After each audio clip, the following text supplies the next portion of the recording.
Everyone, आज हम बात करेंगे यूफोरिया सीजन 3 के एपिसोड 2 के बारे में। अमेरिकन ड्रीम का डार्क साइड, रू का डेंजरस गेम और कैसी नेट की सिंकिंग शिप। तो यूफोरिया सीजन 3 का दूसरा एपिसोड आ गया है और अगर पहला एपिसोड एक्शन से भरा था तो ये एपिसोड स्लो बर्न था लेकिन इक्वली ग्रिपिंग। इस एपिसोड का कोर थीम था अमेरिकन ड्रीम, वो हंगर जो सबके अंदर है, सक्सेस की, फेम की, एक ऐसी जिंदगी की जो सिर्फ सपनों में होती है, लेकिन साथ ही साथ ये भी दिखाया कि उस ड्रीम को परस्यू करने की क्या कीमत होती है, मोरली, इमोशनली और पर्सनली। तो character by character break down करते हैं और एंडिंग एक्सप्लेन करते हैं। मैडी और कैसी, दो पुरानी फ्रेंड्स, नए डेंजरस गेम्स। मैडी का स्टोरी इस एपिसोड में जेन्युइनली इंटरेस्टिंग था। वो एक्सटर्नली एक सक्सेसफुल म्यूजिक मैनेजर की तरह रिप्रेजेंट करती है, डिलन की मैनेजर है, कॉन्फिडेंट है, सब कुछ सही चल रहा लगता है, लेकिन अंदर से वो खुश नहीं है। ये fake it till you make it energy थी और यूफोरिया इसको बहुत ऑनेस्टली प्रोट्रे करता है। साइड में मैडी एक और हसल चला रही थी। वो गर्ल्स की एजेंट थी जो इंडस्ट्री में अपनी फोटोज सेल करना चाहती हैं। केटलिन नाम की एक लड़की थी जिसे मैडी ने मैनेज किया, उससे डिलन के साथ डेट पर भी सेट किया, लेकिन एक पॉइंट पर मैडी को बोला गया कि ये काम बंद करो क्योंकि ये डिलन की इमेज अफेक्ट करता है। मैडी ने काम छोड़ दिया और फिर केटलिन बिग टाइम हो गई, बिल्कुल ठीक मैडी के जाने के बाद। अगर मैडी रुकी होती तो कट मिलता उसे भी। वो मिस करती रही और यही हंगर था जब कैसी ने रीच आउट किया। कैसी के साथ मैडी का रियूनियन इंटरेस्टिंग था क्योंकि मैडी ने पहली बार ऑनेस्टली कहा जो बहुत लोग सोच रहे थे। कैसी कि वो डॉग फोटोशूट्स और स्ट्रेंज कंटेंट डिग्रेडिंग था, वियर्ड था, कोई शेल्फ लाइफ नहीं थी, फाइनली किसी ने बोल दिया। लेकिन मैडी की इंटेंशंस जेन्युइनली केयरिंग नहीं है कैसी के लिए। वो डॉलर साइंस देख रही है, कैसी उसके पोर्टफोलियो के लिए नेक्स्ट अपॉर्चुनिटी है। केटलिन बनी अपॉर्चुनिटी जो मिस हो गई थी, उसकी रिप्लेसमेंट। और यहाँ नेट वाला कॉम्प्लिकेशन आता है। मैडी चाहती है कि कैसी अपना कंटेंट और एक्सप्लिसिट करे। कैसी ने अपेरेंटली नेट को बोल दिया कि वो कंफर्टेबल है, जो लाइकली सच नहीं था। नेट को पता चला कि कैसी का प्रोफाइल एग्जिस्ट करता है और वो एम्बैरेस था क्योंकि इसे इम्प्लाई हो रहा था कि उनके पास पैसा नहीं है। कैसी ने प्रोफाइल डिलीट कर दिया इसलिए। लेकिन और ये ट्विस्ट था, कैसी का एक और प्रोफाइल है जिस पर नेट को बिल्कुल पता नहीं है। वो सीक्रेटली काम कंटिन्यू कर रही है। वो बेडरूम सीन जिसमें दोनों ने मैडी को माई मैडी कहा, ये डिटेल सिग्निफिकेंट थी। दोनों का मैडी के साथ कॉम्प्लिकेटेड पास्ट है और मैडी जो स्पेस क्रिएट कर रही है कैसी के लिए, वो इवेंचुअली कैसी और नेट के बीच फ्रैक्चर क्रिएट करेगा। या तो कैसी इंडिपेंडेंट हो जाएगी और रिलेशनशिप छोड़ देगी, या मैडी इसे बहुत फार पुश कर देगी। दोनों सिनेरियोज में मैडी कैटलिस्ट है। रू मोरली कॉम्प्रोमाइज और स्लोली ड्राउनिंग। रू का आर्क इस सीजन में जेन्युइनली डार्क डायरेक्शन ले रहा है और ये इंटरेस्टिंग है क्योंकि वो कैलिफोर्निया सोबर है, ड्रग्स नहीं ले रही, लेकिन मोरली वो बहुत डार्क जगह पर है।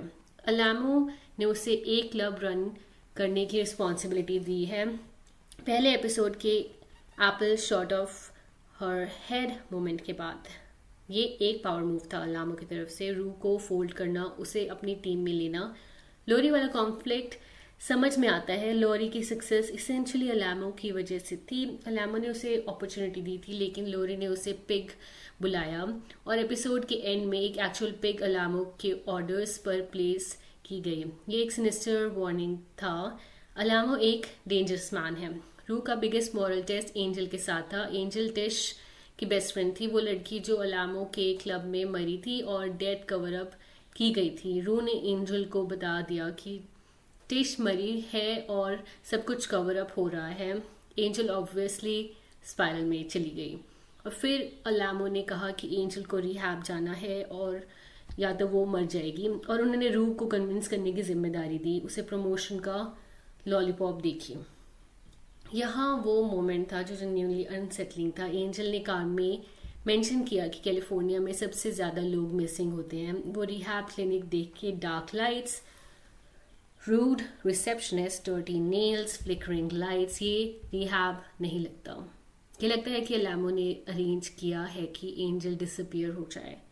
वो एक आई विटनेस है एक डेथ की। अलामो से वॉक अराउंड नहीं करने दे सकता और रू जो जानती है ये सब फिर भी साथ गई एंजल को ड्रॉप करने प्रमोशन के लिए। ये एक डीपली कॉम्प्रोमाइज मोमेंट था। रू ऑलरेडी एक डेथ कवर अप कर चुकी है, एविडेंस डिस्पोज ऑफ कर चुकी है, सबसे झूठ बोल चुकी है। अगर एंजल वापस नहीं आई तो रू की ओन मेंटल स्टेट कहा जाएगी।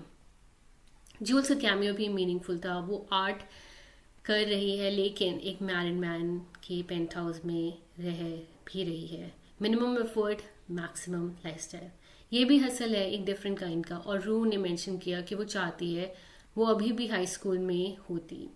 जूल्स और मैडी दोनों ने कहा कि नहीं, ये रू को स्लाइटली अलग पोजीशन करता है। वो जेन्युइनली पास से अटैच्ड है, दोनों आगे मूव ऑन कर चुके हैं। Nate and $550,000 dead and sinking fast. Nate की स्टोरी अभी भी डेवलप हो रही है लेकिन डायरेक्शन क्लियर है। वो बहुत बुरी तरह फाइनेंशियली स्ट्रगल कर रहा है। $550,000 नाज का डेट, वीक के एंड तक $100,000 देना है, नहीं तो टोटल $600,000 हो जाएगा। सन सेटलर्स नाम की एक end of life care community project है जिसमें वो इन्वेस्टर्स ढूंढ रहा है और शायद वो इन्वेस्टर मनी नाज को देने का प्लान है। पार्टी में वो फ्रंट मेंटेन करता है लेकिन छोटी डिटेल्स भी ट्रे करती हैं। खाना होल्ड ऑन करना, कैसी का प्रोफाइल का इम्प्लीकेशन कि उनके पास पैसा नहीं है, $50,000 फ्लोरल अरेंजमेंट जो मैडी ने अरेंज किया और नेट अभी तक डाइजेस्ट नहीं कर पाया। इस सीजन का possible dark ending for Nate, no business, no money, no Cassie, 3 चीजें एक साथ हो सकता है। और honestly given his past behaviour Cassie के साथ, जूल्स के साथ, मैडी के साथ, वो ऐसा एंडिंग डिजर्व करता है आर्ग्यूएबली।